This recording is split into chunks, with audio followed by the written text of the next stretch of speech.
Beep, beep, beep, beep, beep. 101.1, yes, the best. Kasama niyo pa rin ang inyong DJ RP, DJ Rico Panyero. Beep, beep, beep, beep, beep. At ang tsaka-chort, ang favorite ng alien, yung cute Martian. Oy, shoutout pala no sa mga best natin na mga kumpanya na grabe ang pamimigay ng kanilang mga premyo, mga grand prizes, di ba no, Biboy Bibo? Aha, Yung at nakatikim ako niyan kagabi ha. Ay, talaga. Oo nga, ano pala napanalunan mo, B-boy? Microwave ulit. Hindi, ikaw na yung laging nagma-microwave oven. Correct. Sabi ko nga sa kanila, hindi na ako kakain ng kaning lamig. Kasi meron ka ng oy, alam mo ba ha? Meron akong trivia. Ano? Aba, si Marcia may trivia. Siyempre, alam niyo sa akin, wala akong alam. Mukha. Alam niyo ba mga bata?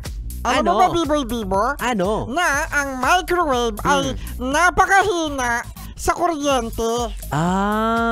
Ang napoproduce na init ng microwave oven ay mas malakas pa ang ilaw niya.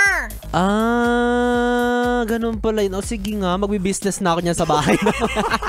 Lalo na ngayon, di ba magpapasko, Marshall? O sa Noche Buena, marami mga pagkaing malamig, kailangang iinit. Tama. O, sige nga, mga 10 ikot, 5 pesos. Tama, magagamit mo yan kasi yung spaghetti nyo ng Pasko, iinitin mo sa New Year. Di ba? O recycling ang tawag doon, Marshall, kesa magtapon. Ayan, tama. At saka kapag lilinisin mo, Biboy Bibo, ang microwave mo, lalagyan mo yan ng tubig na may halong vinegar. Ayun yung ipapainit ko sa loob? Ayun yung papainit mo sa loob. Oo, kasi Marshall, may mga nakikita akong microwave ang baho.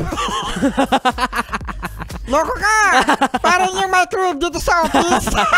Oo, may mga talsik ng adobo, kare-kare. Ayan ang mahirap kasi. Oo, kapag ito, no, baka kasi di kayo maniwala kapag si Martian pa rin nagsabi. Hindi credible. Hindi credible. Kapag magma-microwave kayo, Biboy Bibo, kasi dalawa ang microwave mo. Oo. Pagsabay mo siyang gagamitin, takpan mo lagi, tapos lagyan mo siya ng small opening. Pwede na yun. Yes. Papasok na yung micro kineme. Oo, yung microwavable glass or microwavable disposable microwavable. Ang dami mo kasi basta lahat ng able. Ang dami mo kasi napanunan ng microwave, kaya dami kong microwavable. Oo. Tapos bawal doon yung mga kutsara, ganyan. Bawal ang foil. Foil. Kasi kumikislap-kislap yun. Kasi natutokhang. Oo, baka tsaka lighter. Oo, mag-ganun. Tapos, ngayon, Biboy Bibo, dahil marami kang microwave, yung mismong lagyan mo ng microwave, lagyan mo ng opening ng konti. Kasi once na hindi mo yun na nag-opening, isasakyan ng... Parang na-excite. Yan! Puro tatarinig ka ng sak. Martian, what is sak? Sak is medyas. Oo, yung sinasabi pag Pasko. Isasak in yan ng microwavable. Tapos hindi naman sasabog. Hindi naman sasabog, pero hindi siya maganda. Di ba? Parang nasa department store ako ngayon, nagbebenta ng mga microwave. Kaya sir, ma'am, bili na po kayo ng microwave. Mura-mura. Buy one, take one. Walang demo. Walang demo. Ay, nako. Ala, kumakanta na siya. Ay, may sumisingit na naman. Ay, nako, wag yan.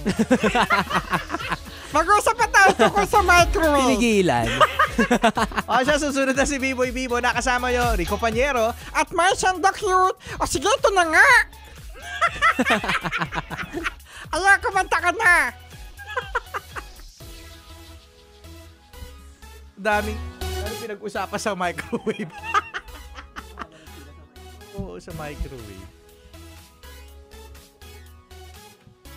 Oo.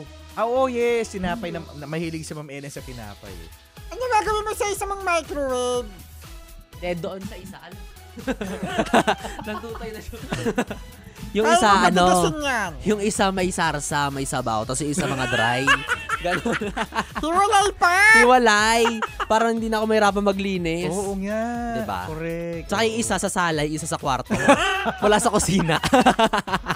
Gamitin sa inyo ang microwave, ba? Donate! Add-on lang ng 4K. Ano, 4K.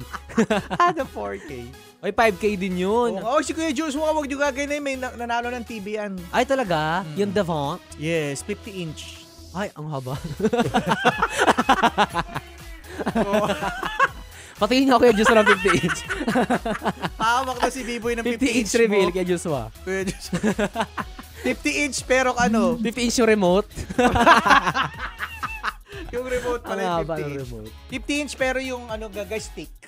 Toothpick lang. Ang nipis. Ay, nako. Wait lang.